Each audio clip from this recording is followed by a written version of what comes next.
skies above the realms groaned as time itself quivered at the ripple of an unseen power. Somewhere between the echoes of myth and the shadows of multiversal possibility, an event was unfolding, one born not of prophecy but of imbalance. And in that moment, the roots of Yggdrasil trembled, the Bifrost flared without being summoned, and the Norns looked upon the threads of fate puzzled.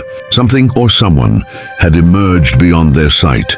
At the heart of Asgard, the throne of Odin stood empty, but not unguarded. The Allfather had long faded into the mystery of the Odin sleep, but in his stead stood Thor, no longer just the god of thunder, no longer merely the hammer-wielder of Midgard's stories. He had ascended, taken into himself the full force of the Odin force, rewritten his essence with the runes of the cosmos. Now he was Rune King Thor, a being of godhood made perfect. No longer just power, but understanding, enlightenment, mastery. But even gods who ascend beyond mortality are not immune to disturbance in the grand weave of fate. Thor sensed it first through the world tree, a break, a presence that did not belong. A being that resonated outside the natural law, one whose very essence confused the fabric of causality. A presence not malevolent, yet alien, so utterly divorced from hierarchy that it neither respected divinity nor feared destruction. Thor stepped forward from the golden balcony of Valaskjalf, his eyes glowing with runic light. He walks not among gods nor mortals. He is the storm breaker, the ceiling shatterer, and he has no name in the stars. The presence was coming from a crack that had opened not in Asgard, not in Midgard, but between realities, one created from the sheer paradox of uncontainable power, a rift that even Heimdall had failed to see. And through that rift, descending into Thor's vision, was a man in a yellow jumpsuit, far away on a barren earth that knew nothing of gods, in a city rebuilt one too many times from monster attacks. Saitama was doing his groceries. Sale on leeks again, nice. He casually looked through the produce section of a broken-down supermarket, totally unaware that every step he took now echoed through the timelines, like the footfall of a cosmic anomaly. But for days now he'd been feeling off, not tired, not angry, not even hungry really, just disconnected. The fights had stopped bringing anything, no monsters worth punching. Even the interdimensional threats barely made him blink. And somewhere in the back of his mind, a question pulsed louder than ever. Is there really no one left? The world hadn't noticed the rift, but Saitama had.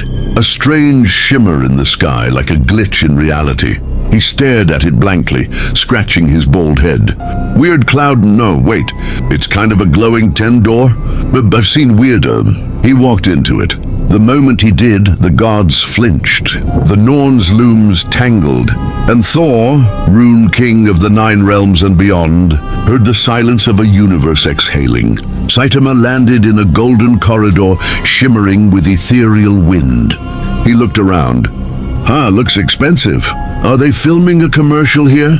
Suddenly, the sky cracked open with lightning, not of electricity, but of divine wisdom.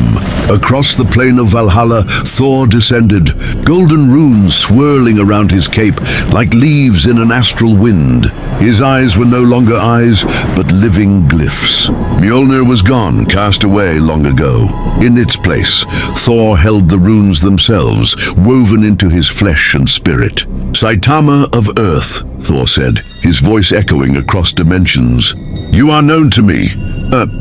Cool. Do I know you? Saitama replied, bored. Nice cape, though. Thor stepped forward.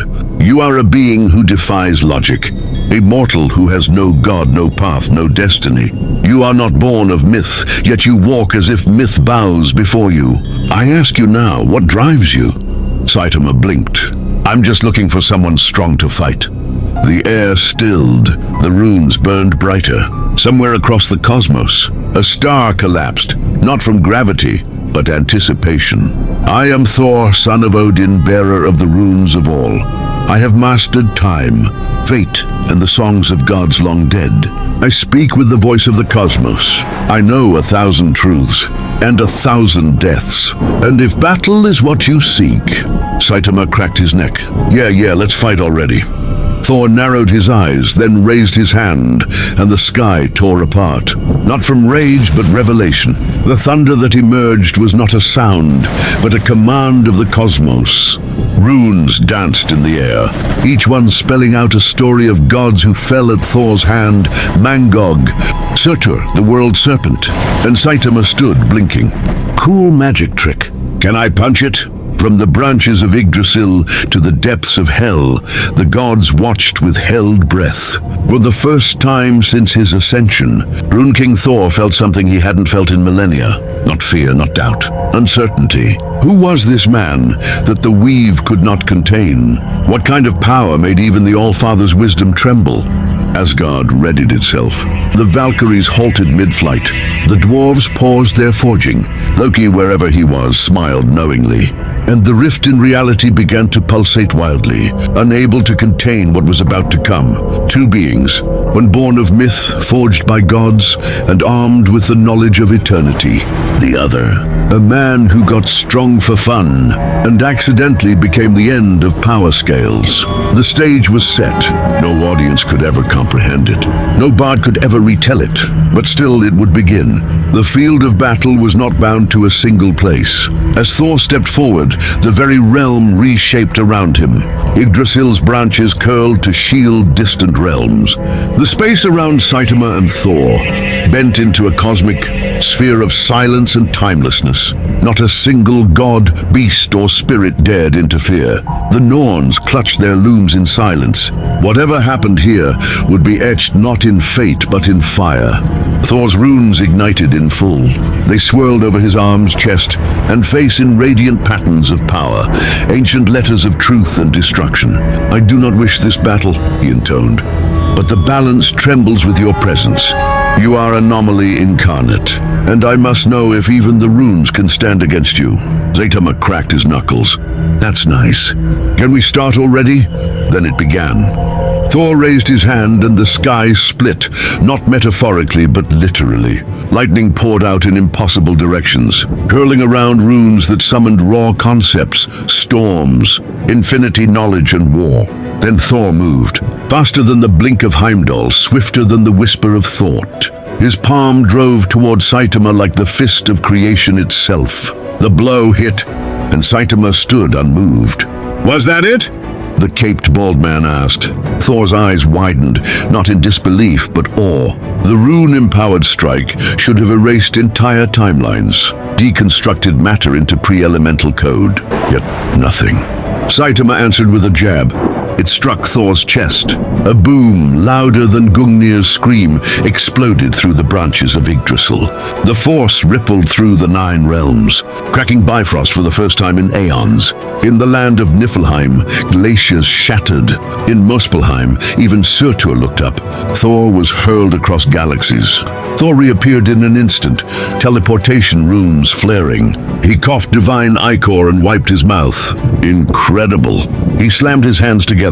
The runes detonated into cosmic scripts. He called upon the echoes of the first thunder, an attack that required the memory of every storm that ever was or could be. They coalesced into a sphere of truth, all energy, time, and entropy compressed into one blow. He cast it. The sphere swallowed Saitama whole. For a moment, everything went still. Thor watched, waited, watched again. From within the orb, Saitama stepped out, unburned, unbothered. I forgot I left some udon on the stove, he muttered. Guess I'll finish this quick. He vanished. No teleportation, no flash, just sheer unthinkable speed. Thor barely lifted a rune to defend before Saitama's foot connected with his ribs. The rune shield held for 0.2 seconds. Then it shattered. Thor crashed through 3 dimensions before regaining form. He was already healing, already invoking the rune of reversal to undo the injury. He rose again. This is beyond anything I've ever faced. You are not just strong. You are freedom from consequence. Saitama blinked. You talk too much. Then he punched the sky. The blow didn't hit Thor. It struck upward, yet the shockwave fractured the heavens. The branches of Yggdrasil cracked. Not metaphorically, the actual metaphysical. backbone of existence groaned under the blow. Old timelines blinked in and out of reality. Past and future bled into each other. The gods screamed, not in pain, but in the terror of witnessing something beyond divine comprehension. Thor hurled himself forward, all runes active. No more restraint. He became a comet of pure metaphysical energy, a spear of the runes of kings. He collided with Saitama head-on. The explosion was unrecordable. Colors bled, concepts died. When it cleared, Thor floated mid-air, panting. His armor was gone. His form flickered. His energy was fading. But Saitama stood there, dusting off his glove. "No one's ever lasted this long," he said, genuinely impressed. "You're actually kinda tough." Thor collapsed to one knee. You are something beyond fate. You are the question that unravels myth." Saitama walked toward him, hand raised for another blow. But then he paused. "You're done." Thor looked up. "You could end me." Saitama shrugged. "What's the point?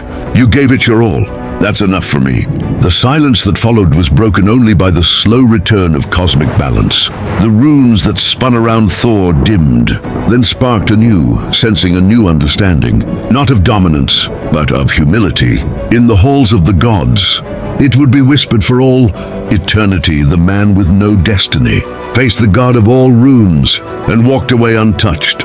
The question would remain forever unanswered. Was he man? Was he force? Or was Saitama simply the truth? That no power is absolute?